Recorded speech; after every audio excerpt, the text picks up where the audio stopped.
Big Blue Nation's out looking for Scott Drew at an airport in Lexington, Kentucky. Meanwhile, he's sitting at a restaurant in Waco eating chips and salsa and watching Family Feud. You are Locked On College Basketball, part of the Locked On Podcast Network. Your team every day.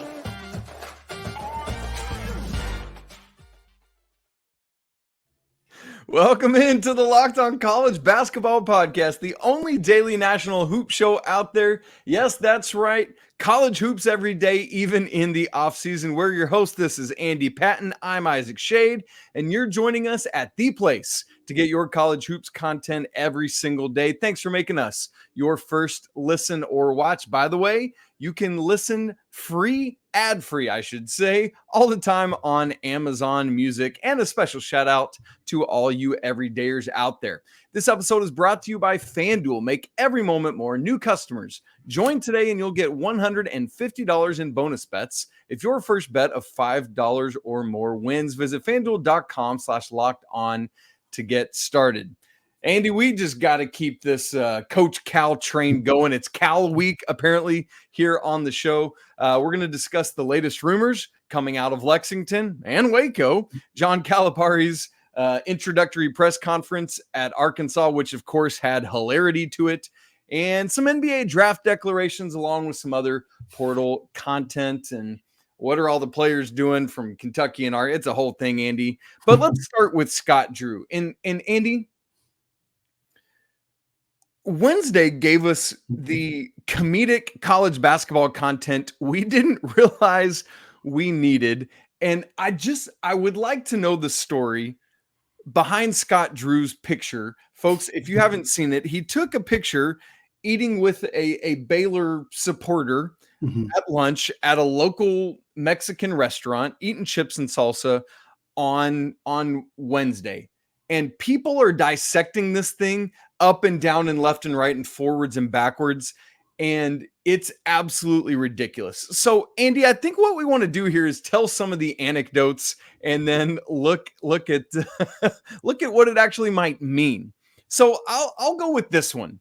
Apparently, somebody from the picture figured out what restaurant this was. This is a Kentucky Wildcats fan, called up the restaurant and asked a waitress to deliver a message to Coach Drew. And if I understand it correctly from the account I read, because somebody sent me a screenshot of this conversation, the waitress actually called Coach Drew over to the phone. He picks up the phone and the Kentucky fan says, "Coach, how you doing? We need you in Lexington." And Coach Drew is basically like, "Kudos. I don't know how you found me, but Wade, well done. This is impressive." And it hangs up and goes back to his meal. I mean, this is next level stuff, Andy Patton. I'm absolutely here for it. What else happened just because of this one picture that Coach Drew put out? Yeah, I mean, first of all, it's a testament, and we'll get into it more momentarily, but it's a testament to like the difference between coaching anywhere else and coaching at Kentucky. Like that, if Scott Drew needed to know what life might be like working with Big Blue Nation, that right there was a really good testament. Some of the other stuff that happened, people were trying to figure out whether this picture was taken live, like whether it was a picture from that day or whether Wednesday, it was an old picture from like a couple of years ago, a year ago, whatever. Like, could he have been kind of trying to deke people? And he's actually in Lexington. He's not in Waco. The only really evidence in the picture that anybody could use to dissect is the background. There's a episode of Family Feud on the screen, and you can see some of the answers from the particular scene in Family Feud. So people were literally trying to find when that episode of Family Feud came out. We're looking at TV listings in Waco to determine if it was actually on TV that same day. Like, that is a level of dedication that I'm a big college basketball fan. You're a big college basketball fan. We know diehard fans, but that is something else to be this passionate and dedicated to just finding out if Scott Drew is actually in Lexington or not. Like, you're going to find out whether he's going to take the head coaching job or not. As we're recording this right now, obviously we don't know the solution to that, but it's going to happen in probably the next couple of days. We'll know, maybe we won't know who is Kentucky's coach, but we'll know whether it's going to be Scott Drew or not. But that's not good enough. Some people got to know right now, and they're out there trying to solve some of these problems. And it's just fantastic fun. Like Kentucky's job opening doesn't happen very often, but man, it is a content dream when it does. Andy, for those who don't know, Chip and Joanna Gaines of Fixer Upper fame are Waco residents, Mhm. and somebody had tweeted something about them and was it keeping them away Yeah, from? it was a Kentucky Twitter account basically said keep Chip and Joanna Gaines away from Scott Drew because they thought that they would be able to convince Drew to stay at Baylor. And so some Kentucky fan basically asked, who in the world is Chip Gaines, in a more explicit way? We'll put it that way. And Chip Gaines himself responds to this thing, quote, "Do you kiss your mom with that mouth? Ask her who I am. She'll know." Because the insinuation is, I think that the more PG version is that the mom watches Fixer Up, like all moms watch Fixer Up. Just, I mean, this is next level stuff, Andy. That's what we're dealing with. So, Andy, I want to ask a question, and then we'll come back to a tweet here from Dan Wolken that kind of gives us the latest on this. And you kind of alluded to it a second ago. And so while all these anecdotes are hilarious, as you said, they truly do point to just how next level wild Big Blue Nation truly is. And so, Andy, let's kind of answer the question that you were getting to. Do you think Scott Drew wants all of that? Yeah, I don't think he knows. I don't know because I genuinely don't think at this point, at least as we're recording this on Wednesday evening, I don't think Scott Drew has decided whether he wants this or not because he's smart enough to know what it's going to be. I mean, if he didn't know beforehand, seeing all of this, getting a phone call at a restaurant in Waco is probably a pretty good indication of what he's getting into. But I think for him, it's also about like, what is he leaving?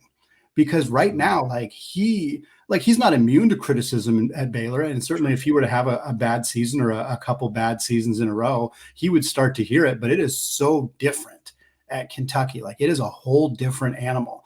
And Scott Drew has built up just an immense amount of goodwill at Baylor. Like, he's been there for 20 plus years. He took them to a national championship. This program he built them from the ground up. They were nothing. And he has been this iconic figure for Baylor basketball to the point where he doesn't have to deal with the kind of criticism that would come from a move to Kentucky. And there's already segments of the Kentucky fan base that, the loudest ones are always the ones on social media. So you don't take it all that seriously. But like, there are people who are adamant that Scott Drew is not the right coach for Kentucky. They're already not feeling like this is the right move, which, to be clear, those people are wrong. Scott Drew is one of the three best coaches in college basketball, and I'm not sure he's third. Like, he is really good. What he has done at Baylor is incredible. He's got a really good recruiting class coming in. Like, this man is excellent at what he does, and he's a great fit at Kentucky in terms of his X's and O's, his recruiting, all of that stuff. But yeah, the whether he's willing to take on a job with a lot more scrutiny, a lot more pressure. Not that there's not pressure at Baylor, but it's different. It's different at Kentucky, and he doesn't have 20 years of goodwill built up. And I think that it's very reasonable for him to be really weighing that, because the money's going to be great. The prestige is going to be great. Being able to say you were a head coach at Kentucky and the opportunity to lead them to a national championship is great, but there's a lot of negatives to it too. And I think he's feeling that and having to weigh it. And I don't envy having to make that decision.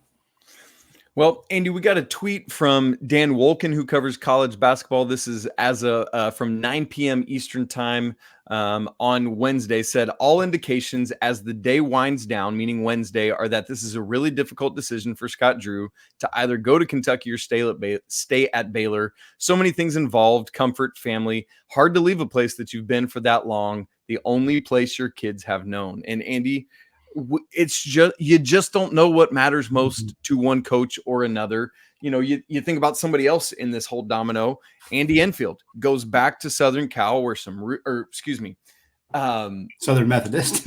Yes, he goes to SMU, and Musselman is what I was thinking of. Goes to back to Southern California, where his roots are, probably where his family wants to be, and where extended family I think still is. And so it's like you just don't know what they're looking for.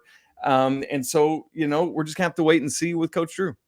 And I think we should acknowledge that Scott Drew is not the only candidate currently being assessed by Kentucky, at least again, as we're recording right now. It sounds like there's kind of three coaches they're looking at right now. One of them is Danny Hurley. The latest from Danny Hurley, that he's been offered 7 figures from Kentucky, but he went on the herd with Colin Cowherd on Wednesday and basically said, not basically, this is a direct quote from what he said to Colin Cowherd. He said, "It's flattering, but I've got a long career of turning down jobs or more money to stay in places that I was happy. Right now at UConn, the opportunity to go for a three-peat is the only thing on anyone's mind."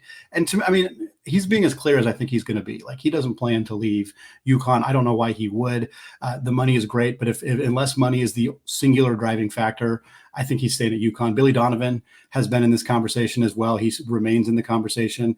I think the latest from him is that he hasn't been contacted by Kentucky. I don't know if that's still true as of this recording or even by the time people are listening to this, but he's still coaching the Chicago Bulls, and they still got a couple weeks worth of games. So there's not going to be a resolution there. And I think if things do fall apart with Scott Drew, I'm not sure how patient Kentucky would be waiting for Billy Donovan. So this one feels like the least likely. He also hasn't been in college basketball for 10 years. Like, I'm not sure I fully buy that one, but it's definitely, those are the 3 names that we're seeing the most with Kentucky, and Scott Drew, at least on Wednesday, was definitely kind of the driving force of that conversation.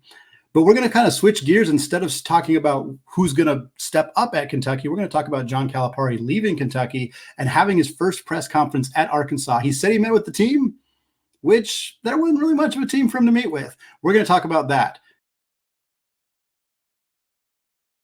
But first, I want to tell you about today's sponsored Game Time. Folks, now that the NCAA tournament is over, it is time to go take in some MLB action. It's great weather out where I am. I'm sure there are a lot of people getting excited to go out to the ball game, and maybe it's a last-minute trip for you, your group of friends. You decide you're going to go hit up a game. Great news.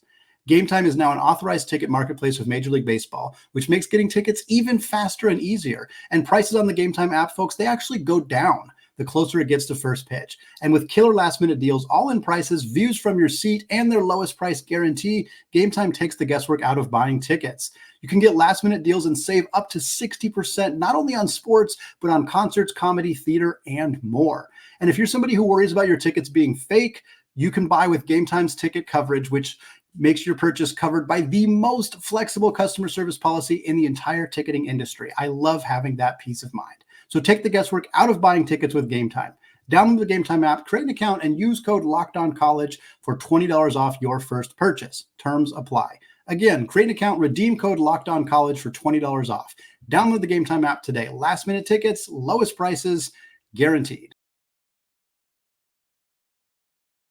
All right, Isaac, want to switch away and talk a little bit more about John Calipari, the move to Arkansas. I don't know about you, but every time I was on Twitter or social media and I saw a picture or a video, John Calipari looks weird and red, man. Like, I am not used to seeing him in anything other than that big blue Kentucky. Like, it is an adjustment that I don't think I'm going to be able to fully wrap my head around for probably his entire first year in Fayetteville. But Calipari, he has his press conference. He makes a quip right away, basically saying, "I met with the team." He says, "There is no team." And he's right, because I think everybody has left Arkansas. There's nobody left at this team. A lot of these guys hit the transfer portal before Eric Musselman was even out the door. I mean, this is the list of guys who were in the portal before the coaching change happened at Arkansas. Khalif Battle, Layden Blocker, Devontae Davis, Keon Menefield, Joseph Pinion, who's already committed to Arkansas State, Bay Fall, Cade Arbogast, and Denny J. Harris. All of those guys gone. Trevon Brazile in the NBA draft process. He's not coming back. He is gone. Tremont Mark entered the transfer portal kind of during-ish around this whole process as well. It doesn't sound like he's planning to come back. And then Isaiah Elohim, a decommit who was going to be in this class of 2024. So John Calipari was not kidding. I mean, he was trying to make a joke, but he more or less meant it. Serious, yeah. There's not much of a roster at Arkansas right now. And Isaac, I am curious what you think, because to me, I think this is exactly what John Calipari wants. He's got a full, clean slate right now. That's the take, Andy. That's the exact right take. It's not just any take. It is the take. John Calipari, with all due respect to Eric Musselman and the guys that I think there are probably some of those guys that he would ultimately want there, but I think he wants the opportunity to pick and choose whom he might try to call and say, "You want to stick around?" You know, right? I also don't think he would make too many bones about if there were guys just saying, "Glad you're here. let's help you find somewhere else, right? Even if there had been guys, because I think what he wants to do is bring his guys from Kentucky with him that were either in his recruiting class or maybe guys that were on the team last year that might ultimately decide to come back. And Andy, it's funny to think about that side of it, because what I'm really curious to see, there's all this NIL money that's been talked about, which, makes his contract probably wasn't quite as high as it would have been because he wants all this NIL money. Yeah. And so the question is he going to stubbornly hold on to, let me keep this whole loaded freshman class, or will he use this NIL money to go out and get some dudes to really be the ones he relies on and then fill in with some of the incoming freshmen? Because from where I sit, and as you and I look across the landscape of college basketball, which we do every day at these teams all across the nation, to me, Andy, the way you construct a roster right now is you have hopefully a couple guys that have been in your program basically throughout their career. You bring in supplemental and complementary players to come alongside of that, and then you maybe sprinkle in 1 to 2 elite level freshmen to help round it out, and like some of that NBA level skill, but guys you're not necessarily relying on, like if I had a Dillingham and a Shepherd coming off my bench as my 2 freshmen. That's what I would want. So that's the part of it I'm really curious to see. I think he wants this clean slate. I'm curious to see if he does it correctly, though.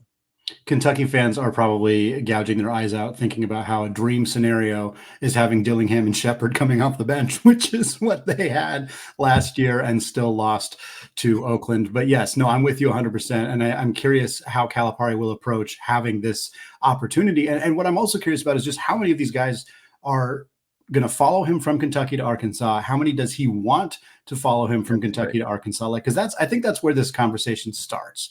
Like you look, and Kentucky, we'll get into like what Kentucky's roster looks like, and certainly, once they have a coach, we'll kind of get a sense of like, and that's another element of like, if they get Scott Drew, they probably get some Baylor players and some Baylor commits. If they get Billy Donovan, they don't get anything. So what does that kind of mean for that coaching search? And like I said, we'll get into that. But from the Arkansas side right now, like we saw Zvonimir Ivisic post on Instagram the picture of John Calipari in an Arkansas uniform or in an Arkansas outfit. Like we don't know if that means anything or not, but we also know that Cal like fiercely defended Ivisic publicly and was like very upset about the NCAA's kind of lack of ruling on him. So one thing about Cal is that he makes very close connections with his players. Like it's indisputable that the players really like him and like playing for him. But I wonder about guys who maybe didn't, a guy like Aaron Bradshaw, who didn't really reach his full expectation. Like, does he want to get a change of scenery and not just like playing in a new place with the same coach and the same scheme,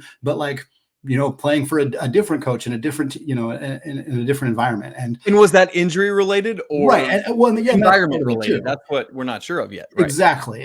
And that's what I'm fascinated by. Like if these guys, even guys that we perceive maybe didn't perform at their expectation or obviously were injured or whatever, if everybody follows Calipari, that says a couple things. One, that they loved playing for him and that they were playing for their coach and not necessarily the school. And B, Cal loves them too. And that he believes that they can contribute, and I think that's what I'm really curious about is like, what does that mean for not only the actual transfers, the guys like Aaron Bradshaw, who we mentioned, or Adu Thiero or other guys like that, but what does it mean for the decommits? Because we've already seen decommits. Carter Knox decommitted from Kentucky. Jaden Quintance, decommitted from Kentucky. Right before we hit record, Somto Cyril decommitted from Kentucky. All those guys are probably decommitting from Kentucky. I mean, obviously because they don't have a coach, but they committed John Calipari. So how many of those guys are going to follow suit and go to Fayetteville? That is really interesting to me. What does it mean for Arkansas? Of course, if they're just going to be like, if we think that Calipari looks interesting in red, what are we going to think about Bradshaw and all these other guys? Are they just all going to be the same guys just playing in a different school? But then also, what does that mean for Kentucky? Who do they add? Where do they go from here? It's a lot of moving parts that we still haven't gotten answers on yet, but I'm really intrigued to see how it shakes out. Yeah. And to be clear, when I was talking about Dillingham, by the way, and Shepherd coming off the bench, Dillingham has already entered his name in the NBA. Yeah, right. Well, we should be clear. He's gone. To make sure everyone knows that I'm not saying Dillingham's coming back. But Andy, to that point, we are still waiting on Reed Shepherd's announcement of what he's going to do. We're still waiting on DJ Wagner's announcement. You mentioned Big Z's Vonimir Avicic and Ugana Onyenso. So all three of their 7-footers are possibilities, right? And so it's just hard to know ultimately what's going to happen, Andy. So we just wait, and then it'll give us more great content to get to keep talking about. But also, you mentioned the decommits. And we recognize right now there are still 3 freshmen who are still at this point or incoming freshmen, I should say, that are still committed to Kentucky. That's Billy Richmond, Travis Perry, and Boogie Fland. Now, Travis Perry is from Kentucky. So, you mentioned, are these guys committed to a school or to the coach? That one will be telling to me. Yeah. Boogie Fland is from White Plains, New York, actually the same high school as RJ Davis from North Carolina. So we'll watch to see what happens there. And Billy Richmond's interesting, Andy, because he's a hard commit, but hadn't ever actually signed with Kentucky. So we'll have to see what happens. And Andy, as you said, with the Scott Drew of it all, or whoever it is that comes out, I mean, there's just so many moving pieces in terms of player personnel. It's hard to know what's going to actually happen at both schools. All right, gang. Well, this is not the only player movement that's happening. We got so much more around the nation. Andy and I are sitting with the list of like 80,000 dudes we need to mention that are moving around. We're just hitting little chunks and pieces of it when and where we can. But on Wednesday, Purdue saw a pair of their role players hit the transfer portal. What does that mean for Matt Painter's team in the post-Zach Edey era? We'll unpack that in just a second. Right after I tell you about FanDuel, it's playoff time in the NBA and NHL. Baseball is finally in full swing, and FanDuel is your place to bet on every game. Right now, new customers get $150 in bonus bets, guaranteed. That's $150 win or lose. You can bet on everything from slap shots to home runs to slam dunks, all on an app that's safe and secure and super easy to use. How about some national championship 2025 future odds? Andy Duke leads the way at plus 1,100. Interestingly, hasn't been updated since Mark Mitchell entered the transfer portal. We'll see what happens there. Kansas plus 1,200. UConn plus 1,300. That ain't about the roster. That's in Dan Hurley we trust. And then Alabama, North Carolina, and Houston are all at plus 1,500. So what are you waiting for? Visit FanDuel.com/lockedon and make your first bet an automatic win. FanDuel, America's #1 sportsbook. While the John Calipari news and the Kentucky news and Arkansas news and all that has been leading the news cycle, it does not mean that nobody else is moving around and about and either entering the portal or making NBA draft declarations or committing to places, anything of that, or returning to school, anything of that nature. And Andy, where we want to start is looking at the roster of the national runners up. We know that Zach Edey is going to be out the door. We wait to see about the sophomore backcourt tandem. If I remember correctly, and I'll look it up here in just a second, I think Lance Jones actually could return if he wanted to. I don't remember. But Ethan Morton and Mason Gillis both entered the transfer portal on Wednesday. These are two guys that had a bit more of a role player role this year for the Boilermakers.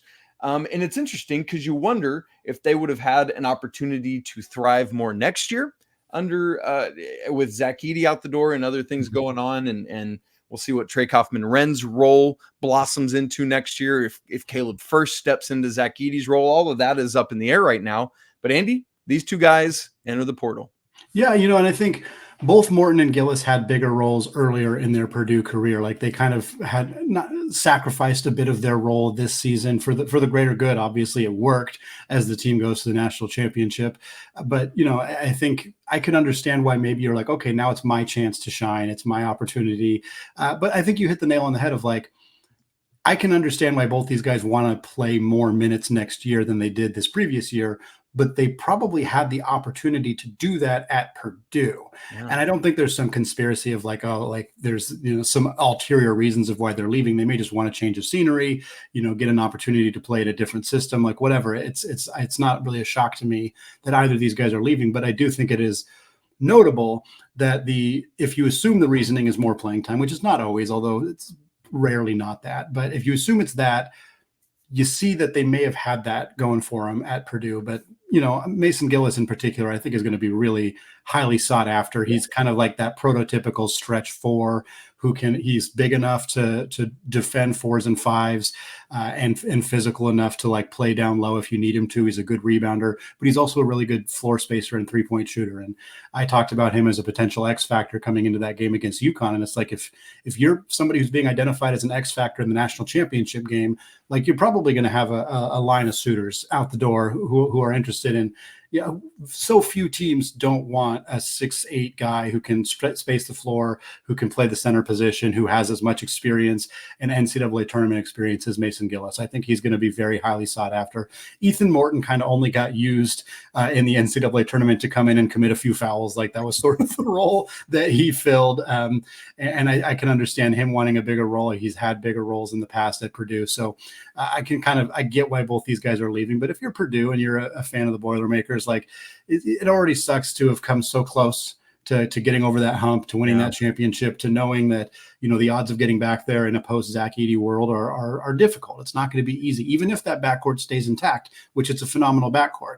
But to lose, to not only lose Zach Edey, but to know now that like these key pieces who probably could have helped pick up some of that slack are also out the door. It's tough. It's tough for Purdue, but I am very intrigued, especially with Gillis, of where he ends up, because I think we could see him really blossom in his final year of college basketball.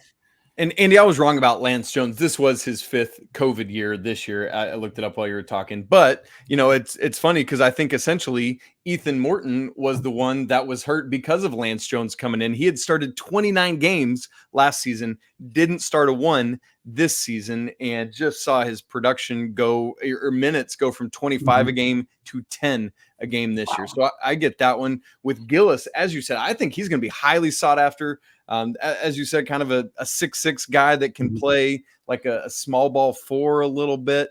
Shot 46.8% from three this year on 3.2 attempts, man. So he's getting them up.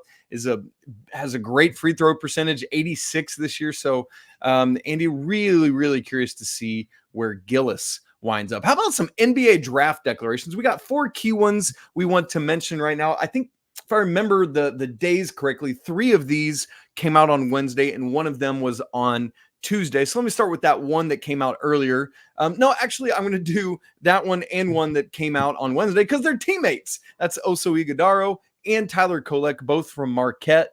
And this is that pick and roll tandem, Andy, that we have loved.